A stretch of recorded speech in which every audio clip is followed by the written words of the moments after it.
सृजनात्मकता और उदार आनंद बचपन की कुंजी हैं। गुरुदेव रविंद्रनाथ टैगोर के इस कथन को आत्मसात करते हुए सृजन और आनंद को यदि शिक्षा से जोड़ दिया जाए तो विद्यार्थियों के लिए शिक्षा प्राप्त करना कितना रोचक हो सकता है।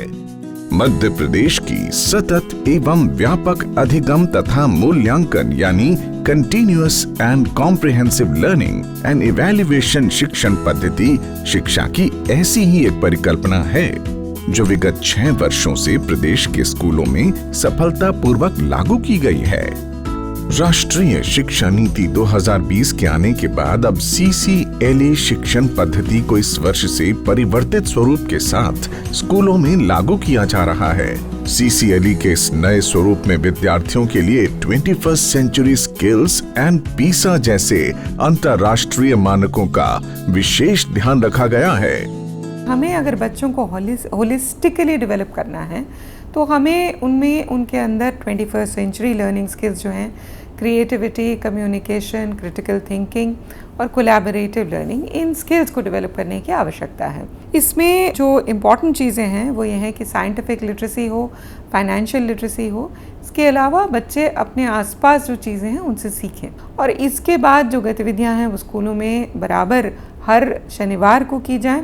इसकी मॉनिटरिंग भी हम लोग सतत करेंगे और साल के अंत में आप पाएंगे कि उनके व्यक्तित्व में बहुत अच्छा निखार आया है और आपको खुद बहुत सेटिस्फैक्शन होगा कि आपके छात्र जो हैं वो इतना अच्छा कर पा रहे हैं। भारतीय ज्ञान पद्धति में प्राचीन काल से ही शिक्षा का मूल उद्देश्य व्यक्ति का समग्र विकास रहा है, लेकिन बीते कुछ वर्षों में शिक्षा के नाम पर विद्यार्थियों एवं उनके अभिभावकों में पनपी अंकों की अंधी प्रतिस्पर्धा में ये उद्देश्य कहीं पीछे छूटता जा रहा है।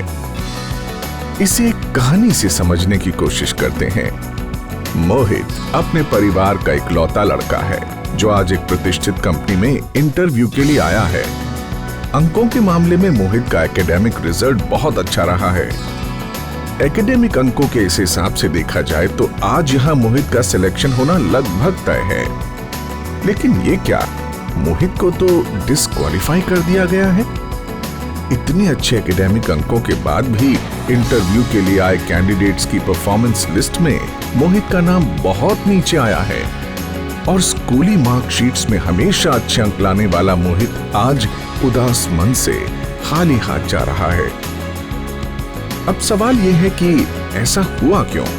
ऐसा इसलिए हुआ क्योंकि जब मोहित अंदर पहुंचा तो नियोक्ताओं द्वारा उसके सामान्य इंटरव्यू के बाद उसे एक ग्रुप डिस्कशन में बैठाया गया, जहां उसे दिए गए विषय पर दूसरे प्रतिभागियों के साथ त्वरित संवाद करना था। इस पूरी प्रक्रिया को कंपनी के नियोक्ता कैमरे के माध्यम से बारीकी से देख रहे थे और एक एक प्रतिभागी के विभिन्न गुणों को परख रहे थे। वे देख रहे थे कि प्रतिभागियों में कौन सबसे अच्छा श्रोता है, किसके दिए गए विषय के संबंध में अपनी मौलिक सोच है, किसकी संवाद शैली सबसे अच्छी है, कौन अपनी बात को रखने में तर्क के साथ रचनात्मकता का प्रयोग कर रहा है और कौन है जो दूसरों को सुन भी रहा है, अपनी बात रख भी रहा है और सबके साथ तालमेल बनाते हुए संवाद को संचालित भी कर रहा है। यानी नियोक्ता 21वीं सदी में सफलता के लिए आवश्यक माने जाने वाले 4 C's creativity, critical thinking, communication और कोलैबोरेशन के साथ ही प्रतिभागियों की लीडरशिप स्किल जांच रहे थे। लेकिन अच्छे एकेडमिक अंक लाने वाले मोहित की पढ़ाई लिखाई के दौरान इन गुणों की वृद्धि हेतु गतिविधियां नहीं हुई थीं। परिणाम स्वरूप मोहित ना तो वहां स्वस्थ संवाद कर सका, न दूसरे प्रतिभागियों से जुड़ सका और न ही वो अपनी रचनात्मकता या तार्किक क्षमता का प्रदर्शन कर सका। ये कहानी सिर्फ मोहित की नहीं, ऐसे अनेक बच्चों की है जो एकेडमिक रूप से उत्कृष्ट होते हैं लेकिन समाज या वर्क प्लेस पर अपने कार्य व्यवहार के कारण असफल हो जाते हैं। लोक शिक्षण संचालनालय मध्य प्रदेश द्वारा वर्तमान शिक्षा पद्धति में प्रचलित इन्हीं कमियों को दूर कर शिक्षा को वैश्विक मापदंडों के अनुरूप स्थापित करते हुए विद्यार्थियों का समग्र विकास करने का प्रयास है। सतत व्यापक अधिगम तथा मूल्यांकन यानी CCLE का ये संशोधित स्वरूप। CCLE के विगत अनुभवों और NEP की अपेक्षाओं के अनुरूप हमारे विद्यार्थी 21वीं शताब्दी के लिए आवश्यक 21st सेंचुरी स्किल्स में पारंगत हो सके, इसी बात को दृष्टिगत करते हुए पूर्व के साप्ताहिक क्रियाकलापों में अनेक नई गतिविधियों को जोड़ा गया है। CCLE के संशोधित स्वरूप के अंतर्गत बाल सभाओं में एक्टिविटी बेस्ड लर्निंग के माध्यम से विद्यार्थियों को ज्ञान एवं व्यक्तित्व विकास के विभिन्न पहलुओं से परिचित कराया जाता है। ये गतिविधियां व्यक्तिगत एवं सामूहिक दोनों रूप से संचालित की जाती हैं। चूंकि विद्यार्थी इस व्यवस्था के तहत प्रत्येक शनिवार को पाठ्यक्रम आधारित गतिविधियों वाली बाल सभा की तैयारी पूरे सप्ताह भर करते हैं एवं प्रदर्शन के आधार पर अंक प्राप्त करते हैं, इसीलिए इस पद्धति को सतत व्यापक अधिगम तथा मूल्यांकन कहा गया है। अब बात करते हैं CCLE के अंतर्गत कराई जाने वाली गतिविधियों एवं इनके क्रियान्वयन की। सदन निर्माण। CCLE के तहत सबसे पहले प्रत्येक कक्षा को विद्यार्थियों की संख्या के हिसाब से 4 भागों में बांटते हुए कुल 4 सदन बनाए जाते हैं। सदनों के नाम महापुरुषों, नदियों, पर्वतों आदि के नाम पर रखे जा सकते हैं। प्रत्येक कक्षा में 4 सदनों के 4 नायक एवं 4 सहनायक नियुक्त किए जाते हैं। गुड मॉर्निंग बच्चों, बैठ जाओ। नियुक्तियां एवं बाल सभा का संचालन कक्षा अध्यापक द्वारा ही किया जाता है, ताकि उसका ध्यान उसकी कक्षा के प्रत्येक विद्यार्थी पर रहे तथा वो सभी विद्यार्थियों को पाठ्येतर गतिविधियों हेतु समुचित अंक दे सके। सदनवार प्रतियोगिताओं से बेहतर प्रतिस्पर्धात्मक प्रदर्शन निकल कर आता है। माहवार थीम। बाल सभा में सभी 9 महीनों के लिए 9 थीम्स निर्धारित की गई हैं, जो टेक्स्ट बुक आधारित होंगी। इन्हीं थीम्स के आधार पर विद्यार्थियों को कक्षाध्यापक द्वारा माह के प्रथम गुरुवार को विषय प्रदान किए जाते हैं, जिनके आधार पर विद्यार्थी व्यक्तिगत एवं सदनवार तैयारी आरंभ करते हैं। ये विषय विद्यार्थियों के पाठ्यक्रम पर आधारित होते हैं। बाल सभा की साप्ताहिक गतिविधियां। राष्ट्रीय शिक्षा नीति में शिक्षा का उद्देश्य विद्यार्थी को केवल एकेडमिक ज्ञान देना ही नहीं, बल्कि उसका सर्वांगीण विकास करते हुए उसे शिक्षा के वैश्विक मापदंडों से जोड़ना भी है। 21st सेंचुरी के लिए आवश्यक कौशलों के आधार पर बाल सभा की साप्ताहिक गतिविधियों का वर्गीकरण किया गया है। प्रत्येक माह के 4 सप्ताहों के लिए क्रमशः लेखन कौशल, वक्तत्व कौशल, प्रश्नोत्तरी कौशल एवं दृश्य व प्रदर्शन कला पर आधारित प्रतियोगिताएं की जाती हैं। लेखन कौशल। लेखन कौशल के अंतर्गत विद्यार्थियों से निबंध लेखन, आर्टिकल राइटिंग, कविता कहानी लेखन एवं ड्रामा स्क्रिप्ट लेखन जैसी गतिविधियां कराई जाती हैं। इन गतिविधियों में सहभागिता के लिए सामग्री कलेक्ट करने के दौरान विद्यार्थी रचनात्मक तरीके से सोचता है, साथियों, शिक्षकों एवं परिजनों से संवाद करता है, विषय के बारे में गहन चिंतन करता है, साथ ही परस्पर सहयोग लेता एवं देता है, जिससे विद्यार्थी में 21वीं शताब्दी के लिए आवश्यक कौशलों का विकास होता है।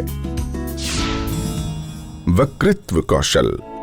माह के दूसरे शनिवार को दिए गए विषय पर बोलने की स्पर्धा रखी जाती है। इसमें विद्यार्थी से तात्कालिक भाषण, कहानी वाचन एवं वाद विवाद जैसी गतिविधियां कराई जाती हैं। इन गतिविधियों के द्वारा विद्यार्थी में अपनी बात को सही व सारगर्भित तरीके से रखने का कौशल विकसित होता है। पब्लिक स्पीकिंग का डर खत्म होता है, आत्मविश्वास आता है। साथ ही सार्वजनिक मंचों पर अपनी विचार अभिव्यक्ति की कला का भी विकास होता है। प्रश्नोत्तरी कौशल। माह के तीसरे सप्ताह में प्रश्नोत्तरी कौशल या क्विज गतिविधि का आयोजन किया जाता है। ये गतिविधि सदनवार होती है। प्रश्नोत्तरी कौशल के अंतर्गत विद्यार्थी सदनों को पूर्व निर्धारित थीम पर विषय दिए जाते हैं। जिसकी तैयारी करके वे शनिवार को स्पर्धा में भाग लेते हैं। इस गतिविधि के अंतर्गत विद्यार्थियों द्वारा अपने सदन को जिताने के लिए अधिक से अधिक प्रश्नों के सही जवाब देने की कोशिश की जाती है। गतिविधि से जहां विद्यार्थियों में प्रश्न पूछने की कला का विकास होता है, तो वहीं सदन को जिताने के लिए किए गए सामूहिक प्रयास से उनमें टीम भावना का गुण भी आता है। विद्यार्थियों में पाठ्यक्रम से आगे बढ़कर नए नए विषयों को जानने समझने की रुचि भी जागृत होती है। दृश्य एवं प्रदर्शन कला। माह के अंतिम शनिवार को प्रदर्शन कलाओं से संबंधित गतिविधि का संचालन किया जाता है। इसमें माह की थीम के अनुसार विद्यार्थी नाटक, चित्रकला, गायन, नृत्य जैसी विभिन्न विधाओं का प्रदर्शन करते हैं। इस तरह की गतिविधियों से विद्यार्थियों में रचनात्मकता, कल्पनाशीलता, बेहतर अभिव्यक्ति और टीम वर्क जैसे गुणों का विकास होता है।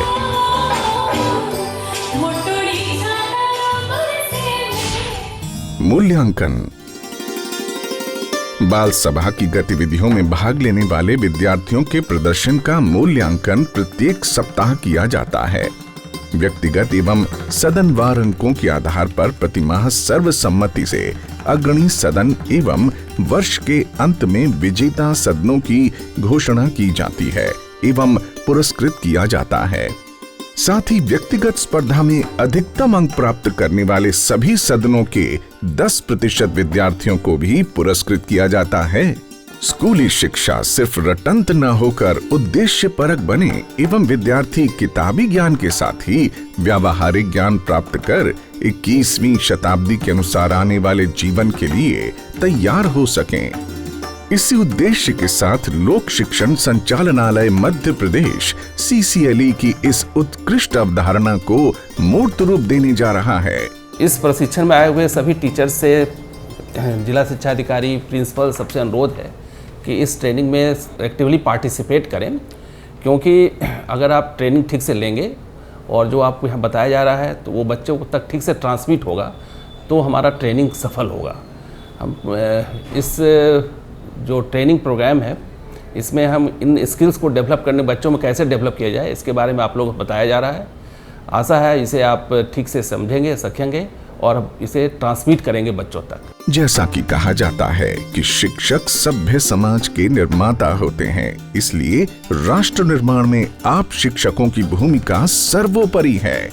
मध्य प्रदेश सरकार एवं लोक शिक्षण संचालनालय को आप सब पर पूरा विश्वास है कि आप इस कार्य को अपनी सर्वोच्च प्राथमिकता मानेंगे और विद्यार्थियों का सर्वांगीण विकास करते हुए राष्ट्र निर्माण में अपनी महत्वपूर्ण भूमिका का निर्वहन करेंगे।